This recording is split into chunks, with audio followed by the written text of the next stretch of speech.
Mr. President, great to see you. We've just had the Democrat convention. You're up next week. Right. A lot of the commentary on the Democrats' convention was that it was very negative. It was very much attacking It was Trump, dark. Trump. It was dark. Right. I agree. What are we going to see from your party next week? Well, I think we're going to see something that is going to be very uplifting and positive. That's what I'd like it to be. I think you have to defend yourself by talking about some of the lies, like when he says Social Security. I don't think he knows too much about Social Security.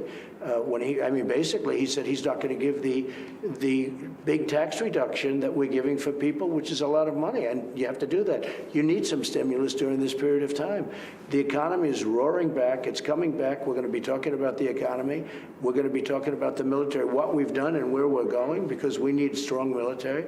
They don't want to have a strong military. But I just wanted to get a sense from you. What's the overall message? I think it's positive. Why should people vote for you? Yeah, I think the overall is going to be a very positive as opposed to a dark, a very, very positive message, and positive on the economy. We're going to have a great year next year. You know, people find it hard to believe. You've seen the numbers. They all said, oh, we're not going to have a V. Well, the way we're going, we're going to have a super V. And we haven't even gotten the additional stimulus that the Democrats should have approved, and they probably will, because I think they have a lot of political pressure. But no, I think it's going to be a very, very positive message. You've talked a lot about getting back to where we were. Right. The great economy, the facts are there on that. People can see that. And they experienced it. But what do you want to get done if you're re-elected in the next 4 years that you weren't able to do in the first 4? I'd love to see school choice education-wise. It takes care of itself. It's the ultimate thing. I believe you're a fan of school choice, but very much the Democrats are totally not. Well, most importantly, parents are. Well, they know the parents it's better are for their children. The parents are. And so school choice is one thing. Education is very simple, school choice, and let the parent go and decide. And also, for instance, if they're going to close these schools, I just left Pennsylvania. The whole state is closed up. North Carolina, they have it all closed up. By the way, their numbers aren't any better than other states. In many cases, they're worse. But you'll probably open up everything on November 4th. Anything they can to make the economy as bad as possible. But they're having a hard time with it because the numbers are so good. So what can you do at the federal level? Because a lot of that school, you know, the money and the way it's run, it's done at the state and local level. What could you do as president? Well, one of the things I did, which nobody ever talks about, is I saved the historically black colleges and universities. They were in big trouble, and I saved them. Nobody wants to talk about that. President Obama did not do it, and Biden didn't do it, and people didn't do it. So I think that's an important thing. At least I can say it, because we get no credit, and we should get a little credit for doing certain things. We are working with every educational group in the country. We are working on our schools. We want very, very strong, and you know, I've been very, very strong on choice, and we've got a lot of choice going. But this is where we can get students to, instead of failing horrible schools, where you see some of the statistics in New York where, I mean, people can barely read after they get out of high school. They can't pass the simplest of tests. So education's a big factor. It's going to be a big factor for me. So let's talk about the economy and China. And I want to put those subjects together because so much of what went wrong with the economy, which you ran on in 2016, was the fact that the jobs went to China and so on. As you look ahead to the next 4 years, if you're re-elected, what's going to be your overall attitude towards China? Okay, well, look back for the last 3.5 years. I'm the only one that ever took on China. And you saw the intelligence reports where they say China is working hard to get Joe Biden elected. If he gets elected, China will own our country. I've taken billions and billions, tens of billions of dollars in taxes out of China.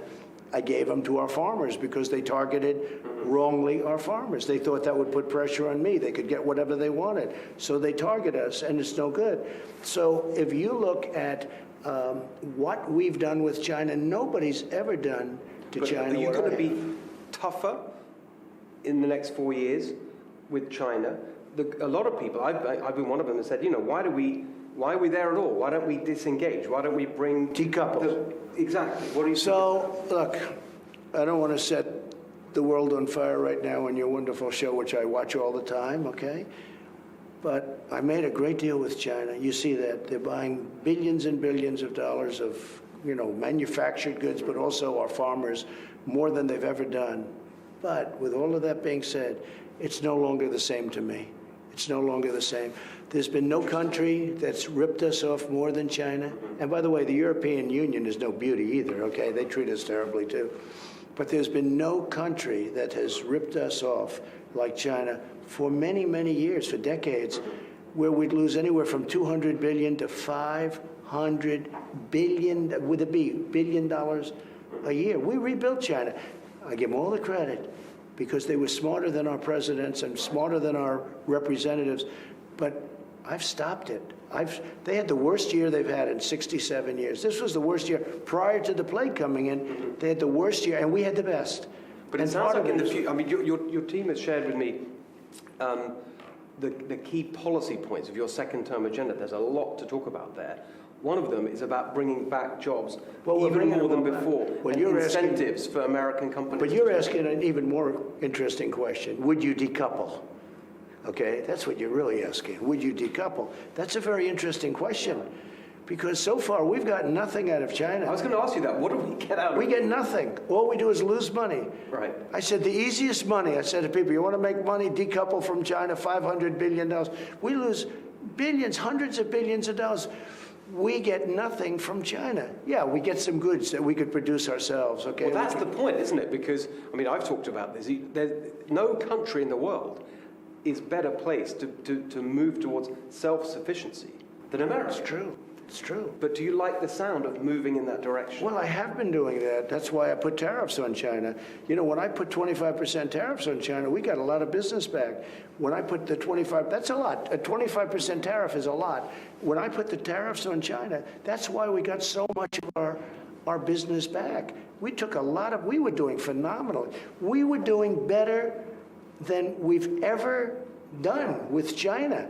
And I was all set to rock and roll, and then we got hit with this damn situation.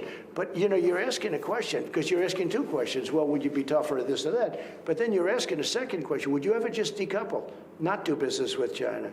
Because, you know, we don't have to. And what's the answer? Well, it's something that if they don't treat us right, I would certainly. Interesting. I would certainly I don't think that. you'd hear that from Joe Biden. That is a big contrast. China owns Joe Biden. His son got $1.5 billion. His son with no experience, no brain power, no anything, never did it. Not only Ukraine, he got hundreds of thousands of dollars a month from Ukraine and a $3 million upfront payment. And then with China, he walks out with $1.5 billion to manage. That means millions of dollars a year in fees. It's ridiculous. So by the way, they own Joe Biden. They own him. And they want me to lose so badly. Probably only Iran would be in a case where they'd rather have me lose even more than China. And by the way, with Iran, I will have a deal done within the first 3 weeks. All they do, they just wait. They're desperate to make a deal. But they want to wait. And I even said, wait. They want to see what happens. But if Biden wins, they'll do another deal like they did with John Kerry, who's incompetent, and Barack Obama, who frankly is a deal maker, is incompetent. Look at the Middle East. Look at the deal I just made with UAE and with Israel. And now all the other countries want to be a part of it. You can end up with peace in the Middle East. Nobody thought we'd be in a position like this. I just want to go back to China. There's a specific thing I wanted to get your reaction to, which is it's an issue that's heating up in the relationship, Taiwan. In the past, there's been all sorts of different attitudes towards Taiwan from the US government. It seems to be getting more important because of the technology and the economic aspect. There's a company in Taiwan that's the world leader in semiconductors. It's a huge issue for industry around the world. They're coming to this country. Well, that's what I wanted. If China, and it looks like they're getting more and more belligerent, tries to either invade Taiwan or effectively take control of it and its important industries, would you let them get away with that? I think it's an inappropriate place to talk about it. But China knows what I'm going to do. China knows. I think this is an inappropriate way to talk about it, though. You know, I don't want to say, yeah, I'm going to do this, or I'm not going to do this. It's just an inappropriate place to talk about it. It's a very big subject. It's a very powerful subject. But I think China understands what I'm going to be doing.